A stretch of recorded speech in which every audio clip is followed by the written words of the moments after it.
أعوذ بالله من الشيطان الرجيم. بسم الله الرحمن الرحيم.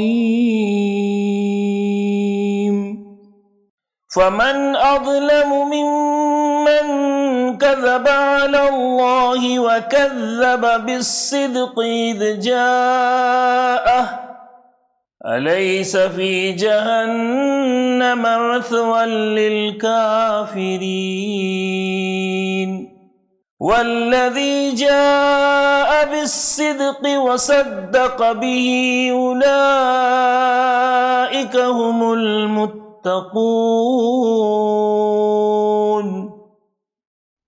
نحمدہ ونصلی علی رسولہ الکریم، اما بعد. ناظرین و سامعین، آج انشاءاللہ ہم قرآن مجید کے جز نمبر 24 پر بات کریں گے. اس جز کی شروعات ہوتی ہے سورہ زمر کا آیت نمبر 32 سے، اور یہ پارہ ختم ہوتا ہے سورہ حامیم سجدہ کی آیت نمبر 46 پر.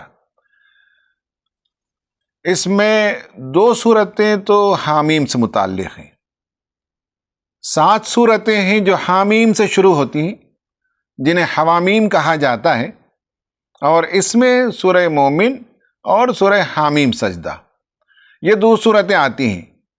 یہ صورتیں توحید کی صورتیں ہیں، توحید کا گلدستہ انہیں مانا جاتا ہے. توحید کی دعوت کو دنیا کے سامنے پیش کرنے کے لیے بہت ہی لائیولی، بہت ہی خوبصورت دلائل ان صورتوں میں آئے ہیں. تفصیل کے طالب اطمینان کے ساتھ ان 7 صورتوں کا مطالعہ کریں. اس پارے کی شروعات ہوتی ہے فَمَنْ أَظْلَمُ مِمَّنْ كَذَبَ عَلَى اللَّهِ وَكَذَّبَ بِالصِّدْقِ. پرسنالٹی کے حوالے سے معلوم ہونا چاہیے کہ جو بھی اللہ تعالیٰ پر جھوٹ باندھتا ہو، جو فلسفہ، جو نظام، جو آئیڈیا خدا کے خلاف، خدا کے نظام کے خلاف، خدا کے علی الرغم، یا یہ کہ خدا سے بے نیازی میں پیش کرے گا، گویا کہ وہ ظلم کرتا ہے، اپنے آپ پر بھی ظلم کرتا ہے، سماج پر بھی ظلم کرتا ہے. وَكَذَّبَ بِالصِّدْقِ، اور سچائی کو جھٹلانے والا بھی ظالم ہے. پھر ایک اور بات اس پارے میں آئی ہے أَلَيْسَ اللَّهُ بِكَافٍ عَبْدَهُ. یہ نبی کریم صلی اللہ علیہ وسلم کے لیے کہا گیا، اور اس کے بعد ہم سب کے لیے بھی ہے کہ جب اللہ تعالیٰ ہمارا ساتھی ہو، اللہ تعالیٰ کی نگرانی میں ہم ہوں، اللہ تعالیٰ کی حفاظت میں ہم ہوں، تو پھر ہمیں کسی اور چیز کی فکر نہیں کرنی چاہیے. کیا اللہ تعالیٰ اپنے بندے کے لیے کافی نہیں ہے؟ یہ بھی اللہ تعالیٰ نے فرمایا کہ ان ارادنی اللہ بضر، اگر اللہ تعالیٰ تمہیں کوئی تکلیف پہنچانا چاہے تو بتاؤ کون تمہاری حفاظت کر سکتا ہے؟ تو انسان 1000 جتن کر لے، لیکن اس کے باوجود اگر اللہ تعالیٰ اس کے حق میں لکھ رکھا ہے کوئی نقصان ہونا، تو پھر وہ بچا نہیں سکتا اپنے آپ کو. پھر اس کے بعد ایک آیت آتی ہے. یہ آیت مجھے بار بار یاد آ رہی تھی. قریب میں ایک بڑے پروگرام میں گیا تھا، لاکھوں کا مجموعہ تھا. وہاں ایک بڑے عالم دین نے توحید کی دعوت پیش کی. اس سٹیج پر اسلام کے علاوہ دیگر مذاہب کے ماننے والے لیڈرز بھی موجود تھے. ان میں سے ایک لیڈر مائک پر آئے، بہت برہم ہوئے، بہت ناراضگی کا اظہار کیا، اور کہا کہ یہ کیا ایک خدا کی بات، یہ کیا توحید کی بات، یہ سب فالتو باتیں جو آپ کر رہے ہیں. گویا کہ توحید کی آواز سن کر، توحید کی بات سن کر وہ چڑ گیا. قرآن کہتا ہے وَإِذَا ذُكِرَ اللَّهُ وَحْدَهُ اشْمَأَزَّتْ قُلُوبُ الَّذِينَ لَا يُؤْمِنُونَ بِالْآخِرَةِ. جو لوگ آخرت پر یقین نہیں رکھتے، جب ان کے سامنے اللہ وحدہ لا شریک کا ذکر کیا جاتا ہے تو وہ تل ملا اٹھتے ہیں، وہ خار کھا جاتے ہیں، وہ ناراض ہو جاتے ہیں. بالکل یہ آیت اس کی تعبیر ہے. اسی آیت کی تصویر آپ وہاں دیکھ سکتے ہیں کہ توحید سے بہت سے لوگوں کو چڑ ہے، اور جب ان کے سامنے شرک کا ذکر کیا جاتا ہے تو خوش ہو جاتے ہیں. یہ انسانی شخصیت کا ایک بہت ہی افسوسناک پہلو ہے کہ حقیقتوں کو تسلیم نہیں کرنا چاہتے، بلکہ آپ کو بھی دعوت دیتے ہیں کہ آؤ گھر واپسی. آپ صلی اللہ علیہ وسلم کو بھی یہ دعوت دی گئی، تو آپ نے فرمایا کہ اے جاہلو، مجھے تم کہتے ہو کہ تمہارے معبودوں کی میں پوجا کروں، عبادت کروں، اللہ تعالیٰ کو چھوڑ کر۔ اللہ تعالیٰ ہے جس نے ساری کائنات کو پیدا کیا، تم تو اس کی بات نہیں مانتے اور مجھے جاہلیت کی طرف بلاتے ہو۔ تمہیں معلوم ہونا چاہیے کہ اللہ تعالیٰ کا فیصلہ ہی آخری فیصلہ ہوتا ہے۔ پھر اس کے بعد سورہ زمر میں جہنمیوں کو جو ریبڑوں کی طرح ہانک کر لے جایا جائے گا، جس طرح سے انہیں جھڑکی سنائی جائے گی، جس طرح سے لے جا کر جہنم میں انہیں جھونک دیا جائے گا، وہ منظر بھی پیش کیا گیا۔ اور جس طرح سے اہل ایمان کو بڑی عزت کے ساتھ لے جایا جائے گا جنت کی طرف، جنت کے دروازوں میں ان کے لیے ویلکم کیا جائے گا، سلام پیش کیا جائے گا، تحیتیں پیش کی جائیں گی، جنت کے دروازے ان کے لیے کھولے جائیں گے، یہ بھی بہت ہی خوبصورت منظر وہاں پیش کیا۔ سورہ زمر میں ایک آیت آتی ہے جس پر ہم آج بات کریں گے، وہ ہے توبہ پر۔ یہ بہت ہی امپورٹنٹ آیت ہے، قُلْ يَا عِبَادِيَ الَّذِينَ أَسْرَفُوا عَلَىٰ أَنفُسِهِمْ لَا تَقْنَطُوا مِن رَحْمَةِ اللَّهِ۔ اس پر انشاءاللہ ہم وہاں بات کریں گے۔ اس کے بعد سورہ مومن شروع ہوتی ہے۔ اس سورہ مومن میں پورے قرآن مجید میں جتنی تقریریں آئی ہیں ان میں سے لینتھیسٹ تقریر اگر ہے تو یہی تقریر ہے، بہت فورسفل تقریر ہے۔ وہ مرد مومن کھڑے ہو کر فرعون کے دربار میں حق کی حمایت کرتا ہے، موسیٰ علیہ السلام کی حمایت کرتا ہے، بنی اسرائیل کو جس طرح سے مظلوم بنا کر رکھا گیا ان کے حق میں بات کرتا ہے، فرعون جس طرح سے اپنے قوم کا استخفاف کیا ہوا ہے، انہیں الو بنا رہا ہے، اس پر اس نے گفتگو کی اور بہت شاندار دلائل اس نے پیش کیے اور آخرت سے انہیں ڈرایا۔ یہ تقریر بہت ہی شاندار تقریر ہے۔ پھر اس صورت میں یہ بات بھی آئی کہ زندگی اور موت کا مالک اللہ تعالیٰ ہے، اسی کی طرف انسانوں کو لوٹ کر جانا ہے۔ جب وہی زندگی کا اور موت کا مالک ہے تو اسے چھوڑ کر کسی اور کی عبادت کرنا یہ حماقت ہے، یہ نادانی ہے۔ کفار و مشرکین کو ایک منظر یہ بھی دکھایا گیا کہ جہنم میں جب وہ اور ان کے متبعین جمع کر دیے جائیں گے تو آپس میں لڑائی ہوگی، آپس میں ایک دوسرے پر لعنت بھیجیں گے اور اللہ تعالیٰ سے شکایت کریں گے کہ انہیں دوہری سزا دی جائے۔ یہ منظر اس لیے پیش کیا کہ نادانو، آج نبی صلی اللہ علیہ وسلم کی دعوت سے تمہیں چڑ ہے اور بعض لیڈروں کے ورغلانے میں آ کر تم ان کے پیچھے بھاگ رہے ہو۔ یاد رہے کہ قیامت کے دن تم سب کو ایک جگہ جہنم میں جمع کر دیا جائے گا۔ پھر یہ بھی کہا کہ تمہیں کیا ہو گیا ہے کہ ماضی سے سبق نہیں لیتے۔ اگر تم ماضی سے سبق لیتے تو اپنی غلطیوں سے تم پلٹ کر آتے اور زندگی کو استوار کر لیتے حق پر، لیکن تم وہ بھی نہیں کرنا چاہتے۔ قرآن نے اس کے بعد یہ بھی کہا کہ یہ کلام جو رسول اللہ پیش فرما رہے ہیں اس میں ایک طریقے سے نہیں، طرح طرح سے تمہیں سمجھایا گیا ہے، طرح طرح سے دلائل دیے گئے ہیں، عقل کو بھی اپیل کی گئی ہے، جذبات کو بھی ٹچ کیا گیا ہے، زندگی کی راہ بھی روشن کر کے دکھائی گئی ہے، تاریخ سے بھی دلائل پیش کیے گئے ہیں، ضمیر کی آواز کو بھی ایمپلیفائی کر کے سنایا گیا ہے، باپ دادا کے قصے بھی بتائے گئے ہیں، آسمان و زمین سے بھی سینکڑوں نشانیاں پیش کی گئی ہیں۔ یہ قرآن وہ قرآن ہے جس میں تمہیں طرح طرح سے سمجھایا گیا، لیکن حیف ہے تم پر کہ اس کلام سے رہنمائی حاصل کرنے کے بجائے اس سے تم دشمنی کر رہے ہو۔ معلوم ہونا چاہیے کہ قیامت کا دن وہ ہوگا جب تمہیں سزا دی جائے گی تو تمہارے اپنے جسم، تمہاری اپنی کھالیں گواہی دیں گی تمہارے خلاف۔ اس وقت تم ششدر رہ جاؤ گے کہ کس طرح سے اللہ تعالیٰ نے ان کو بولنے کی قوت دی۔ جس نے ہر چیز کو قوت گویائی دی، وہ قیامت کے دن ان کو بھی قوت گویائی دے گا جو دنیا میں بات نہیں کرتے تھے۔ خواتین و حضرات، یہ وہ باتیں تھیں جو اس پارے کے اندر آئی ہیں اور میں نے آپ کے سامنے وہ پیش کیا۔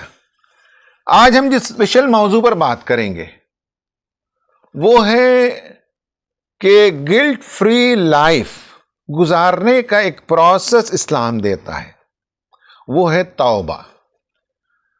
یہ اللہ تعالیٰ کے انعامات میں سے بہترین انعام ہے کہ اس نے اہل ایمان کو توبہ جیسی دولت سے نوازا۔ توبہ کا آئیڈیا نہیں ہے، توبہ کا کانسیپٹ دنیا میں لوگوں کے سامنے موجود نہیں ہے۔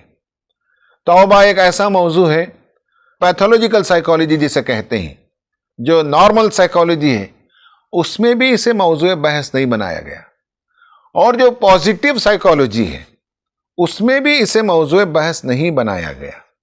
البتہ اسلام پسند سائیکالوجسٹ نے اس پر کچھ لکھا ہے۔ آپ کا کام ہے کہ اس پر غور کریں کہ توبہ کی نفسیاتی حیثیت کیا ہے، توبہ سے انسان کو مینٹل ریلیف کیسے ملتا ہے، توبہ کے ذریعے سے انسان جو گلٹ کانشیس کے اندر مبتلا رہتا ہے اور اس بیگیج کو آف لوڈ نہیں کر پاتا، اس برڈن سے اپنے آپ کو خالی نہیں کر پاتا، جس کے نتیجے میں وہ اندر سے کڑتے رہتا ہے۔ بعض لوگوں کو اسلام کی دولت مل جاتی ہے اور بعض لوگ ڈپریشن کے شکار ہو جاتے ہیں یا طرح طرح کی بیماریوں میں مبتلا ہو جاتے ہیں۔ یہ جو گلٹی کانشیس ہے، یہ جو احساس جرم ہے، اس سے نکالنے کا جو ذریعہ ہے وہ ہے توبہ۔ خواتین و حضرات، سورہ نمبر 39 آیت نمبر 53 سے 55 پر آئیے نظر ڈالتے ہیں۔ اللہ تبارک و تعالیٰ نے فرمایا، قُلْ يَا عِبَادِيَ الَّذِينَ أَسْرَفُوا عَلَىٰ أَنفُسِهِمْ لَا تَقْنَطُوا مِن رَحْمَتِ اللَّهِ، اے میرے وہ بندو جنہوں نے اپنی جانوں پر ظلم کیا، مایوس ہونے کی ضرورت نہیں ہے، اللہ کی رحمت سے نا امید نہ ہو جاؤ۔ ان اللہ یغفر الذنوب جميعا، اللہ تعالیٰ تمہارے گناہوں کو اکٹھے معاف کر دے گا۔ انہ هو الغفور الرحیم، بے شک وہ بہت مغفرت کرنے والا اور بہت رحیم ہے۔ اور پھر اس کے بعد اللہ تبارک و تعالیٰ نے فرمایا کہ تمہیں کرنا کیا ہے۔ 3 پوائنٹ فارمولا دیا گیا۔ نمبر 1 یہ کہ وہ انیبوا الی ربکم، اپنے رب کی طرف لوٹنا ہوگا، اور دوسرا یہ کہ وہ اسلموا لہ، پھر اللہ تعالیٰ کے آگے سر تسلیم خم کرنا ہوگا، اس سے قبل کہ اللہ تعالیٰ کی طرف سے عذاب آ جائے۔ ثم لا تنصرون، پھر تمہاری مدد نہیں ہوگی۔ عذاب دیکھنے کے بعد، موت کا فرشتہ آ دھمکنے کے بعد، یا قیامت کا سور پھونک دینے کے بعد لوگ اگر توبہ کرنا چاہیں تو توبہ کا دروازہ بند ہو جاتا ہے۔ پھر کہا کہ اللہ تعالیٰ نے جو قرآن نازل کیا ہے اس کی اتباع کرنی چاہیے۔ وَاتَّبِعُوا أَحْسَنَ مَا أُنزِلَ إِلَيْكُمْ، کہ جو قرآن نازل کیا گیا ہے اس میں جو احسن پہلو جو تمہارے عمل کے لیے ہے، جس پہ تمہیں عمل کرنا چاہیے، وہ عمل کریں، اتباع کر کے دکھائیں، قبل اس کے کہ اللہ تعالیٰ کا عذاب آ جائے اچانک اور تمہیں اس کا شعور بھی نہ ہو۔ خواتین و حضرات، ان آیتوں میں جو باتیں بیان کی گئی ہیں ان پر غور کریں۔ یہ ایک نیا سبجیکٹ ہے جہاں تک سائیکالوجی کا تعلق ہے۔ جہاں تک قرآن کا تعلق ہے، بارہا قرآن نے انسانوں کو توبہ کرنے اور خدا کی طرف لوٹ آنے کی دعوت دی ہے۔ نبیوں نے بھی اپنی قوموں سے بار بار کہا کہ اے میری قوم کے لوگوں، اللہ تعالیٰ سے توبہ کرو، اللہ تعالیٰ سے مغفرت طلب کرو، تمہیں دنیا میں بھی ایک اچھی زندگی عطا کرے گا، تمہارے مال اور تمہاری اولاد میں اللہ تعالیٰ برکتیں عطا کرے گا، زندگی کو خوشحال بنائے گا، آخرت میں بھی خدا تم سے راضی ہو جائے گا۔ یہ قرآن میں ایک نہیں، دو نہیں، کئی جگہ بیان کیا گیا ہے۔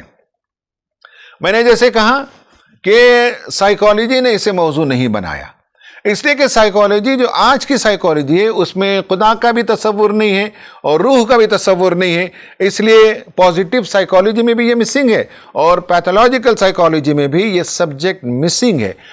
آج دنیا کا ایک بہت بڑا ایشو ہے، اس کے بہت سے نام ہیں، ان میں سے ایک نام ہے جسے مینٹل برڈن کہا جاتا ہے۔ بہت سے لوگ یہ مینٹل برڈن لے کر چلتے ہیں۔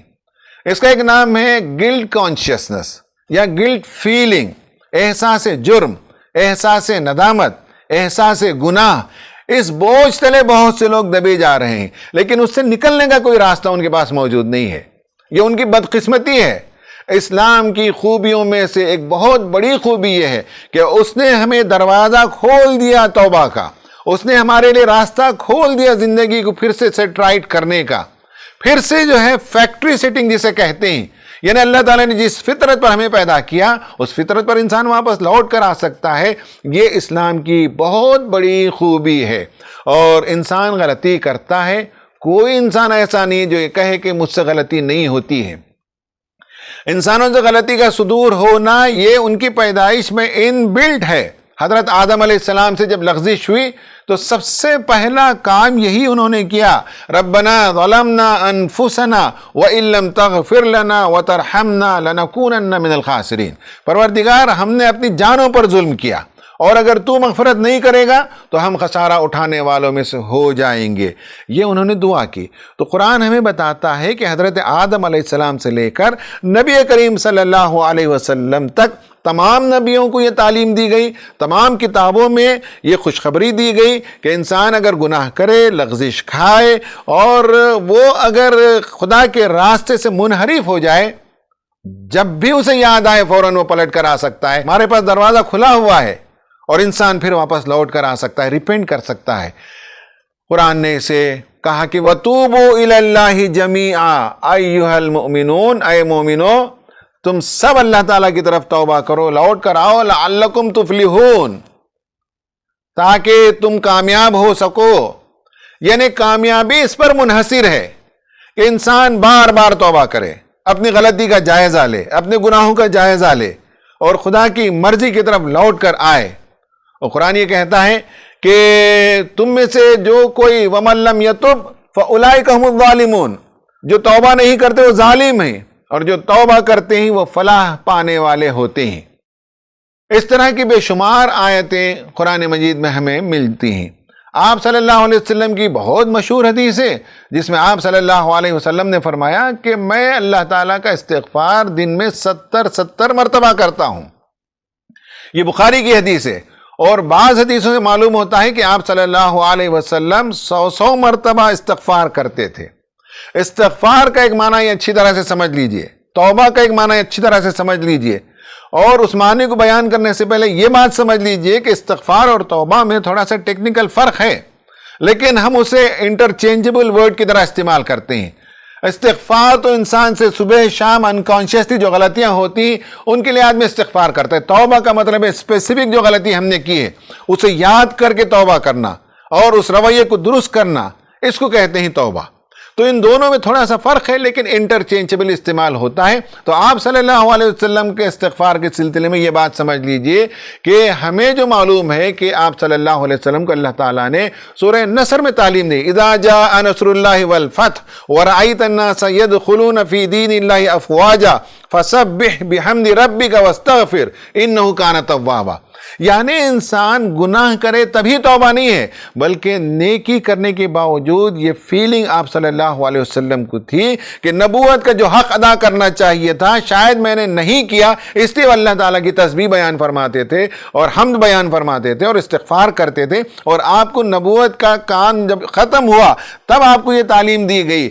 یعنی یہ ہے کہ انسان صرف گناہ پر توبہ نہیں کرتا بلکہ ایک بندے مومن کا شیوا ہوتا ہے کہ جو کچھ اس نے کیا اس کے بارے میں اس کا خیال ہے کہ جیسا کچھ کرنا چاہیے تھا ویسا نہیں کر سکا، عبادت کا حق ادا نہیں ہو سکا۔ آپ صلی اللہ علیہ وسلم کا خیال تھا کہ شاید میں نے نبوت کا حق ادا نہیں کیا، اس لیے آپ صلی اللہ علیہ وسلم دن میں 70 مرتبہ استغفار کرتے تھے۔ بتائیے کہ جو مغفرت شدہ تھے، جو معصوم تھے، وہ خود جب اس طرح سے استغفار کرتے ہوں تو میرا اور آپ کا کیا حساب اور شمار۔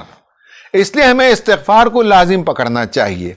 اب ہم بات کریں گے تھوڑا سا آپ کو سائیکالوجی کے حوالے سے کہ یہ جو توبہ ہے یہ کیا چیز ہے۔ توبہ دراصل خدا اور بندے کے درمیان جو رشتہ ہے، جو کنیکشن ہے، گناہ کے نتیجے میں، نافرمانی کے نتیجے میں، معصیت کے نتیجے میں اس کنیکشن کے اندر ڈسٹرپشن پیدا ہو جاتا ہے۔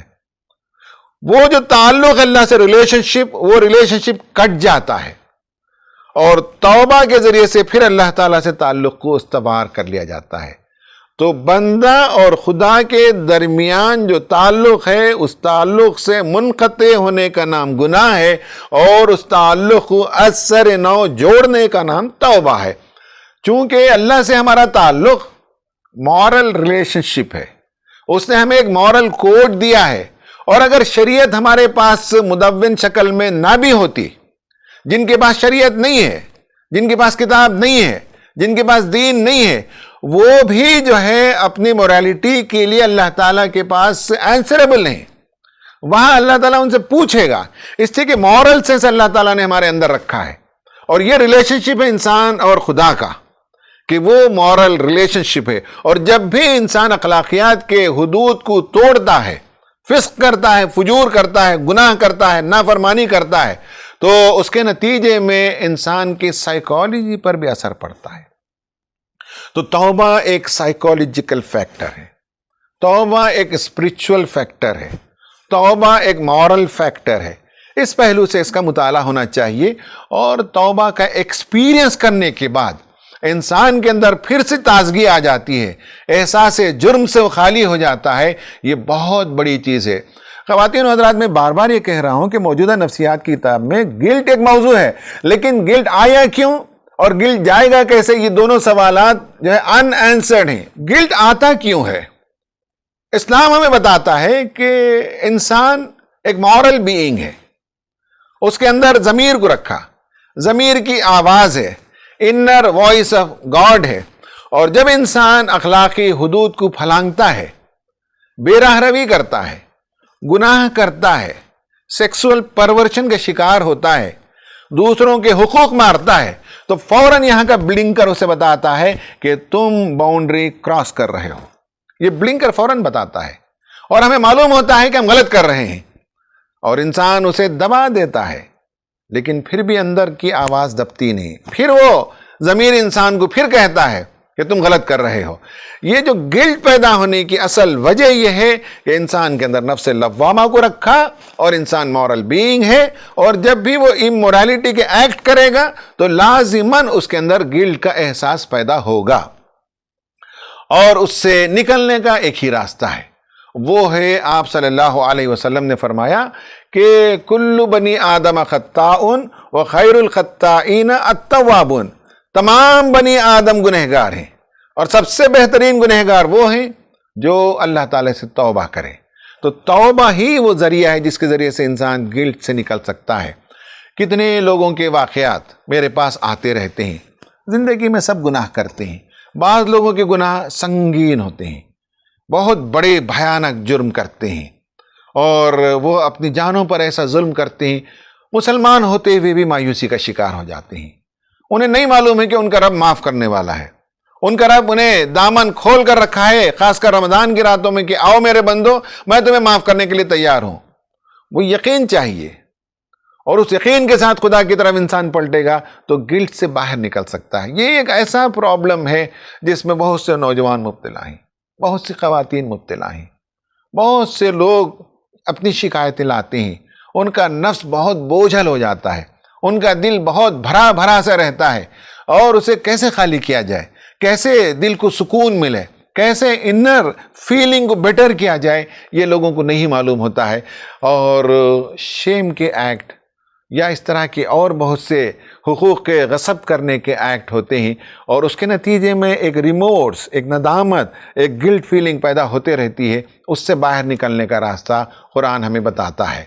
اب میں آپ کے سامنے بتانا چاہوں گا کہ ماڈرن جو اسلامک سائیکالوجی میں کچھ سٹیجز لوگوں نے بتائے ہیں، وہ یہ ہے کہ سب سے پہلے انسان جو ہے وہ پری کانٹمپلیشن سٹیج، یعنی وہ ڈینائی کرتا ہے کہ مجھ سے غلطی نہیں ہوئی. پہلے تو کہتا ہے، پھر اس کا ضمیر کہتا ہے تم نے غلطی کی، 1 2 3 4 5 مرتبہ 10 20 مرتبہ وہ ڈینائی کرتے رہتا ہے. یہ جو ہے یہ پری کانٹمپلیشن سٹیج ہے. پھر اس سٹیج کے بعد دوسرے سٹیج میں آتا ہے کہ انسان جو ہے مانتا ہے، سمجھنے لگتا ہے کہ اس مجھ سے غلطی ہوئی، زبان کی غلطی ہوئی، آنکھ کی غلطی ہوئی، پیسوں کی غلطی ہوئی. یہ سب وہ جب سمجھنے لگتا ہے تو یہ دوسرا سٹیج ہوتا ہے جس میں کانٹمپلیشن کرتا ہے.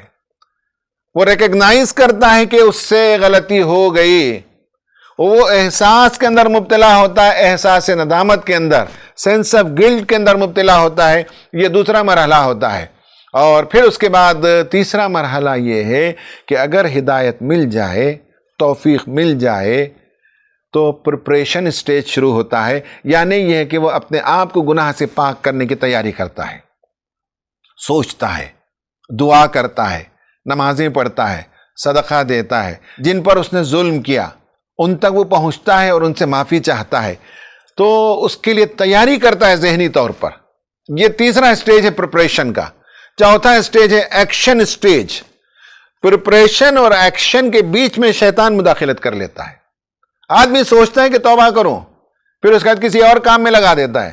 انسان سوچتا ہے کہ رات میں اٹھ کر دعا کر لوں گا، رات میں گہری نیند سلا دیتا ہے، پھر اس کے انسان سوچتا ہے جمعے کے دن میں اللہ تعالیٰ سے توبہ کر لوں گا، اور جمعے کے دن کسی اور کام میں مصروف کر دیتا ہے۔ تو پریپریشن اور ایکشن کے بیچ میں گیپ ہوتا ہے، جتنا جلد انسان ایکشن میں اترے اتنا جلدی وہ توبہ کر سکتا ہے۔ تو فورتھ سٹیج ہے ایکشن سٹیج، جس میں انسان اسٹریٹجی بناتا ہے کمپنسیٹ کرنے کے لیے کہ جو اس سے غلطیاں ہو گئیں، جو بیڈ ڈیڈز ہو گئے، اسے کیسے ٹھیک کریں اور اپنے بیہیویئر کو کیسے چینج کریں۔ جو گناہ اس نے کیا، اس گناہ کو چینج کرنے کے لیے اسے بیہیویئر کو چینج کرنا پڑے گا۔ یہ بیہیویئر کو بدلنا بہت مشکل کام ہوتا ہے۔ بعض نوجوان میرے پاس آتے ہیں اور جب میں انہیں کاؤنسلنگ کے ذریعے بتاتا ہوں کہ تم اپنا یہ جو اسمارٹ فون ہے یہ سبمٹ کر دو، تو یہ ان کے لیے سب سے زیادہ مشکل ہوتا ہے۔ اور بعض نوجوان ہی جو میرے پاس لا کر دے دیتے ہیں، میں اپنی الماری میں رکھتا ہوں کئی دنوں تک، اور صرف ایک جی ایس ایم فون رکھ کر جیب میں چلتے ہیں۔ ایکشن سٹیج میں انسان کو بہت مشکل ہوتی ہے اپنی غلطی کو سدھارنے میں، یہ اتنا آسان نہیں ہوتا۔ تو ایکشن سٹیج میں سٹرگل کرنا پڑتا ہے، حق کسی کا واپس لوٹانا ہے۔ کسی کی زمین میں 2 فٹ آپ نے گھر بنا لی تو اپنے گھر کو توڑ کر ہٹانا پڑتا ہے۔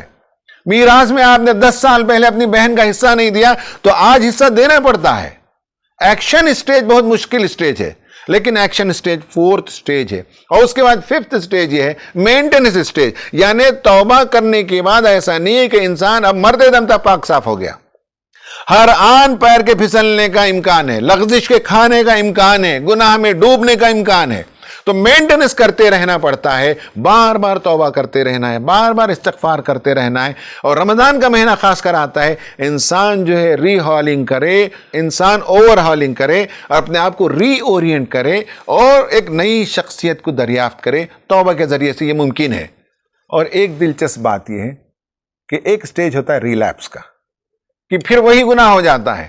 اللہ تعالیٰ اتنا رحیم ہے کہ ایک بار گناہ کیا، ایک بار توبہ کیا، پھر دوسری مرتبہ وہی گناہ کیا تو پھر دوسری مرتبہ بھی توبہ کا دروازہ کھلا رکھا ہے، اور انسان توبہ کرے تو بدل سکتا ہے۔ خواتین حضرات، اب اپنی بات کے اختتام پر میں آپ کو بتانا چاہوں گا کہ توبہ کے جو سٹیجز ہیں وہ تو میں نے پورا ایک سرکل بتایا تھا، لیکن توبہ کا جو سٹیج ہے ان میں سب سے پہلا سٹیج یہ ہے کہ آدمی آئیڈینٹیفائی کرے کہ یہ غلطی مجھ سے ہوئی۔ میں یہ بات اکثر کہتا ہوں کہ دعاؤں میں بھی کہتے ہیں کہ اللہ تعالیٰ ہمارے گناہوں کو معاف کر دے، پھر اس کے بعد کر کے نکل جاتے ہیں۔ جن لوگوں نے دعا کی انہیں پتہ نہیں کہ کس گناہ کی معافی وہ مانگ رہے تھے، پھر اسی گناہ میں مبتلا ہوتے ہیں، پھر اسی ظلم میں مبتلا ہوتے ہیں، پھر وہی ان کا رویہ ہوتا ہے۔ تو مجموعے میں تو دعا کرتے ہیں، لیکن لوگوں کو یہ نہیں معلوم ہے کہ کس غلطی پر وہ توبہ کر رہے ہیں۔ اس لیے انفرادی طور پر جب ہم دعا کریں تو پہلا کام ہے، فرسٹ کام ہے، آئیڈینٹیفائی کریں کہ یہ وہ گناہ ہے جسے مجھے چھوڑنا ہے۔ زبان سے میری غلطی ہوتی ہے، غصہ میں کرتا ہوں، میں اپنی بیوی کے ساتھ اس سے سلوک نہیں کرتا، میں اپنے بچوں کو ڈانٹ ڈپٹ کرتا ہوں، میری کمائی میں حرام کمائی موجود ہے، میں غصہ زیادہ کرتا ہوں، میں نگاہوں کی حفاظت نہیں کرتا، میں فلاں کام کرتا ہوں۔ یہ انسان پہلے یہ آئیڈینٹیفائی کرے گا، تو پہلے آئیڈینٹیفائی کرے گا تب ریگریٹ کرے گا کہ مجھ سے یہ غلطی ہوئی۔ آئیڈینٹیفائی ہی نہ کرے تو توبہ تو کرے گا برائے نام، الفاظ تو ادا کرے گا، لیکن اسے نہیں معلوم ہے کہ کس گناہ پر وہ نادم ہے۔ تو نمبر 1 آئیڈینٹیفائی کرنا۔ نمبر 2 یہ ہے کہ سنسیئر ریپینٹنس کرنا، یعنی یہ کہ اب اس کے بعد یہ گناہ نہیں ہوگا، اب میں بچوں کو ڈانٹ ڈپٹ نہیں کروں گا، اب میں بیوی کے ساتھ برا سلوک نہیں کروں گا، اب میں لوگوں کا مال نہیں کھاؤں گا۔ یہ سنسیئر ریپینٹنس دوسرا سٹیج ہے کہ گناہ روکنا پڑے گا۔ اور اس کے بعد تیسرا سٹیج آتا ہے، وہ یہ ہے کہ ڈی ایسکلیشن ریمورس، جو ہمارے اندر جو ریمورس پیدا ہو گیا، جو ندامت پیدا ہو گئی، اسے کم کرنے کا طریقہ کیا ہے؟ وہ یہ ہے کہ سنسیئرلی اب وہ گناہ پھر نہیں کریں گے۔ یہ بار بار ہم اپنے آپ کو یاد دلاتے رہیں گے، یہ ڈی ایسکلیشن ہوتا رہے گا، یعنی ریمورس کا ڈی ایسکلیشن، احساس ندامت کو نیچے لے آنے کا طریقہ یہ ہے کہ بار بار نیکی کی طرف ہم لوٹتے رہیں اور بار بار ہم خدا تعالیٰ کی طرف لوٹتے رہیں۔ پھر اس کے بعد 4تھ سٹیج ہے انگیجمنٹ، اللہ سے انگیج کرنا، بندوں سے انگیج کرنا۔ اللہ سے انگیج توبہ کرنا ہے، بندوں سے انگیج یہ ہے کہ ان کے جو حقوق مار لیے گئے وہ واپس دے دیں، انہیں جو گالی دی گئی جو کر معافی مانگے، ان کی غیبت کی گئی تو ان سے معافی مانگے۔ تو بندوں سے انگیجمنٹ، خدا سے انگیجمنٹ، یہ 4th سٹیج ہے کہ انسان توبہ ایسا ہی کرتا ہے کہ خدا سے بھی معافی مانگتا ہے، بندوں سے بھی جا کر معافی مانگتا ہے۔ اور 5th اینڈ فائنل سٹیج ہے وہ مینٹیننس کا ہے، وہ یہ ہے کہ انسان گناہ کا دروازہ اپنے آپ پر بند کرے، اور اس کے لیے صحیح طریقہ ہے کہ کثرت سے نیکی کرے، نیکی کے کام میں لگے، قرآن کی تلاوت کرے، نمازیں پڑھے، ذکر و اذکار کرے، صدقہ و خیرات کرے۔ مولانا مودودی رحمۃ اللہ علیہ نے ایک بہت پیاری بات لکھی ہے کہ جب انسان بار بار غلطی کر رہا ہے اور بار بار توبہ کرتا ہے، اسے لگ رہا ہے کہ صاحب یہ غلطی پر میں کنٹرول نہیں کر پاتا، تو آپ نے لکھا ہے کہ انسان کو چاہیے کہ وہ صدقہ دے، کیونکہ پیسے محبوب ہوتے ہیں، جیب سے اسے خرچ کرنا پڑتا ہے، اور اپنے آپ پر وہ جرمانہ عائد کرے، اور جب وہ صدقہ دے تو اتنا دے کہ جس سے اسے فیل ہو کہ صاحب یہ میرے پیسے چلے جا رہے ہیں، اتنا صدقہ وہ دینے لگے گا۔ تو ایک بار گناہ کرے گا، ایک بار صدقہ دے گا، دوسری بار گناہ کرے گا، دوسری بار صدقہ کرے گا، تو دھیرے دھیرے صدقہ اسے اس برائی سے روک دے سکتا ہے۔ تو یہ مینٹیننس کا مرحلہ ہوتا ہے، یہ 5 سٹیج سے ہمیں گزرنا پڑتا ہے۔ خواتین و حضرات، میں اپنی گفتگو کے اختتام میں یہ آپ کو بتانا چاہوں گا کہ کل بھی میں نے بتایا تھا، آج بھی بتاتا ہوں کہ علامہ ابن قیم جوزی رحمۃ اللہ علیہ نے مدارج السالکین میں بہت خوبصورت بات لکھی ہے۔